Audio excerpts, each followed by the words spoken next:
नमस्कार साथियों। आप कोई भी सब्जेक्ट जब पढ़ते हो तो उस सब्जेक्ट में एक चीज़ कॉमन आता है कि हमारा सब्जेक्ट बढ़िया है और अन्य सब्जेक्ट खराब है।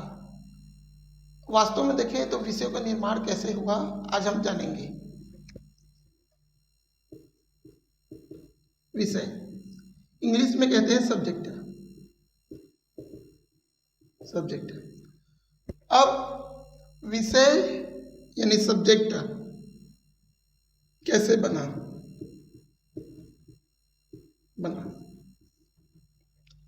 तो एक ही चीज आती है और वह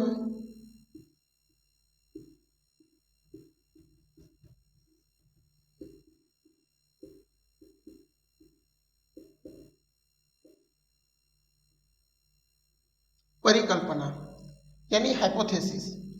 जब कोई विषय बनता है तो पहले क्या किया जाता है, एक परिकल्पना लाया जाता है यानी एक अनुमान लाया जाते हैं और वही अनुमान को निष्कर्ष निकाल के परीक्षण करके एक मान की ओर हम लेके जाते हैं।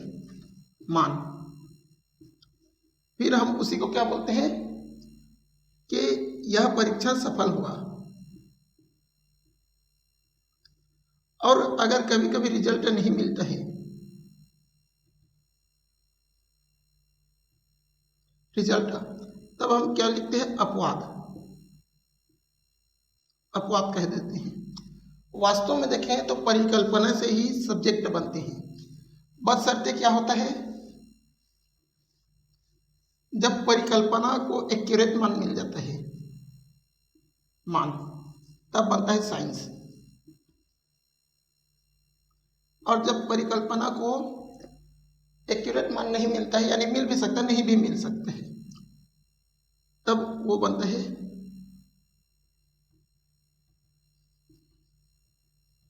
आर्ट्स। साइंस और आर्ट्स में बस यही चीज की फर्क है कि जब हम कोई भी सिद्धांत लेते हैं यानी कोई भी मान लेते हैं तो उस मान का हम क्या निकाल लेते हैं,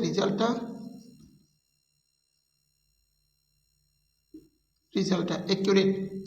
लेकिन यहाँ पे भी हम क्या निकालते हैं, रिजल्ट है। लेकिन जरूरी नहीं कि वह एक गणितीय पद्धति हो, एक नियम हो। यहाँ पे कल्पनाओं पे भी काम चल सकता है। साहित्य में भी देखते हैं हम कल्पना करते हैं साहित्य की रचना में।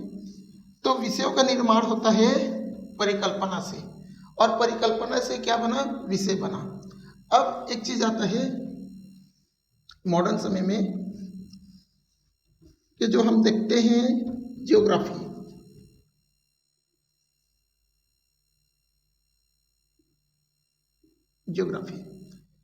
क्या विश्व में भूगोल नहीं था?